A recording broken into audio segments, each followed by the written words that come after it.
Cayosa, Igan Cayosa, dating Integrated Bar of the Philippines President. Good evening, Attorney. Magandang gabi po. Good evening. Good evening, magandang gabi sa ating mga kababayan. Ayan, Attorney General muna, overall impression mo sa proceedings kanina or impeachment trial proceedings kanina? Seventh. Day 7 po tayo.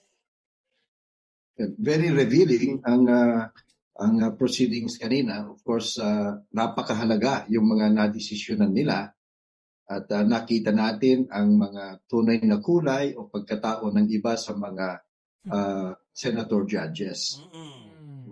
Maganda rin na nakikita ng sambayan ng Pilipino, kayong mga nasa mga pahayagan, mga media outlets, malaya kayong umuna o kaya pumalakpak o kaya sitahin kung may nakikita kayong hindi tama at kung meron namang maganda, di siyempre sabay-sabay tayo, sama-sama tayo purihin sila.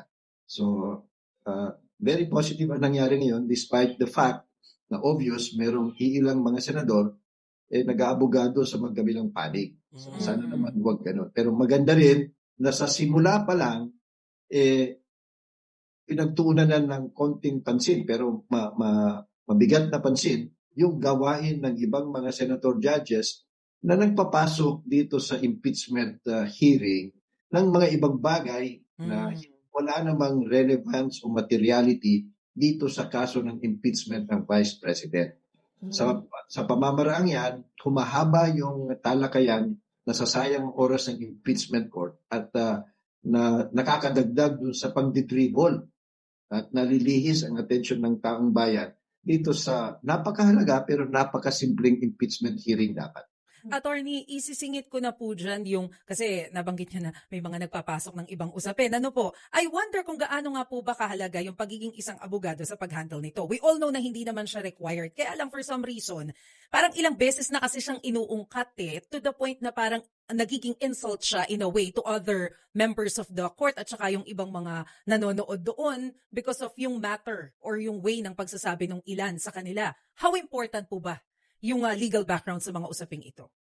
Ako nga na isang abogado at naging national president pa ng lahat ng abogadong Pilipino sa ating bansa, ay noon pa sinasabi ko, hindi naman ho kinakailangang maging abogado ka para maging mahusay, patas at matinong impeachment court judge. Hindi naman kinakailangang abogado ka para, hindi naman automatic na dahil abogado ka, mas magaling ka na dun sa iba. So noon pa sinasabi natin yan. So hanggang ngayon, sinasabi ko pa rin na ang kailangan lang naman dito, number one, yung bang tapat na pagganap ng iyong tungkulin bilang isang impartial judge. They have to remember they are supposed to be impartial judge at nagseserbisyo sila sa sambayan ng Pilipino. Pangalawa, kinakailangan lang talaga dito, bukas ang iyong kaisipan. Yung wala kang prejudgment at patas ka, wala kang kinikilingan. Hindi ka dapat nag-aabogado sa kaninuman.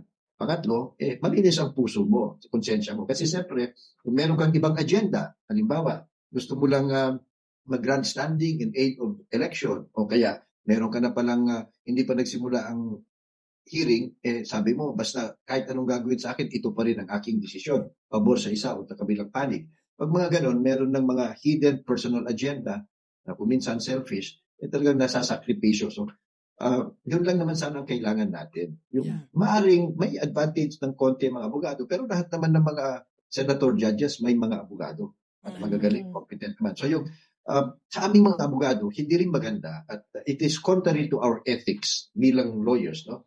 Na mayabang dahil abogado ka. Hindi dapat namin kinukutya o minamaliit yung iba. So nakita nyo, may pasaring at hindi lang minsan, paulit-ulit na yan. Ang kaming mga abogado, nakagaya din nila, di ba? Kung minsan, ano ba kung anong grado, di ba? So dapat kung anong paaralan, di ba? So tayo, ganun din yung aming paaralan, di ba? Pero we don't call attention to that. Anong paaralan namin, anong grado namin, ako ba top 11, top 10, o pasang-awa lang. Pare-pareho lang naman abogado, di ba? At kahit hindi abogado, pare-pareho lang naman ang tungkulin. So sana iniiwasan yun ng mga kapwa-abogado namin dito sa well-publicized na impeachment hearing. Kasi pagkaakala ng lahat, yun ang kalakalan ng mga abogado. Hindi ho. Bawal ho sa amin yung ganyan na pag mayabang masyado dahil abogado kami. So sana matuldukan na rin ito. No? Yes. Hindi lang yung paglilihis sa ibang topic na wala namang kinalaman sa impeachment, kundi pati na rin ho itong mga unfortunately hindi sila mapagsabihan na bawas-bawasan naman yun. Ulitin ko ang sinasabi ko noon pa, lahat ho ng mga senador, we give them the benefit of the doubt that they all deserve mutual respect sa bawat isa. Pero, attorney, puntahan ko lamang po yung tungkol doon sa green box. So, kanina, base po dun sa report ng ating mobile journalist na si Mary Mon Reyes, pili yung mga pinayagan na mabuksan, merong hindi pinayagan. Base po ba sa ating batas, ano po yung pwede at ano po yung hindi talaga pwede na mailatag na dokumento pagdating po sa impeachment trial?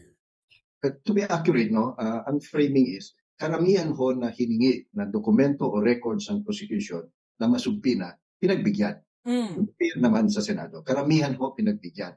Kukunti lamang ho yung hindi na pagbigyan. At mabuti napansin nyo yan. Kasi dun sa pagsikresulo natin, dun ho sa ating Internal Revenue Code, dun sa ating AMLA Law, Ombudsman Act, malinaw ho naman. At saka yung pangkalahatang sistema ng ating gobyerno, malinaw ho naman na yung right to privacy, dun sa batas may mga exception.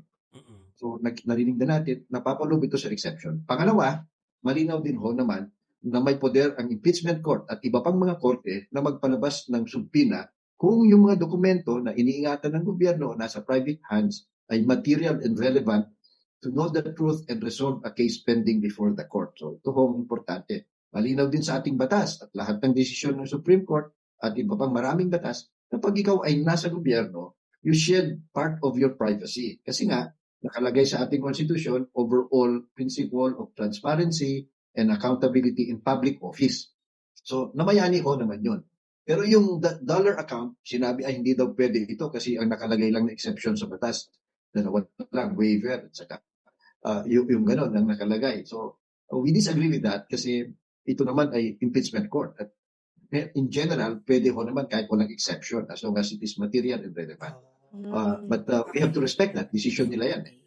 Doon ngayon, ang worry lang at noon pa natin sinasabi ito over so many years na dapat kasi duwagan na yung bank secrecy law at i-include ang dollar account. Kasi tayo na lang ho yung konting bansa sa buong mundo na napakahigpit at nakatago ang ating mga bank deposits. Sa ibang mga lugar, sa Europe, sa Amerika, sa Asia, mas maluwag na ho sila. Hindi na ho basta-basta na itatago lahat yan. Marami ng exception. Itong dollar account, that may not be the final ruling on that kasi of course this is final kasi impeachment pero sana hindi ho ito gamitin kasi pag yan ang ating susuportang view di lahat ng mandarambong sa Republika ng Pilipinas gawin nilang dollar deposit na lang. Exactly. So that defeats the purpose of the transparency. So we have a caution. Of course, papasalamat tayo na ginawa naman ng majority at least ng mga senador ang kanilang trabaho at sumunod sa batas at jurisprudence at grinant yung subpina request. Ito lang mga iba, siyempre sa tingin nila hindi ganun kalinaw yung batas kaya they chose to be more careful.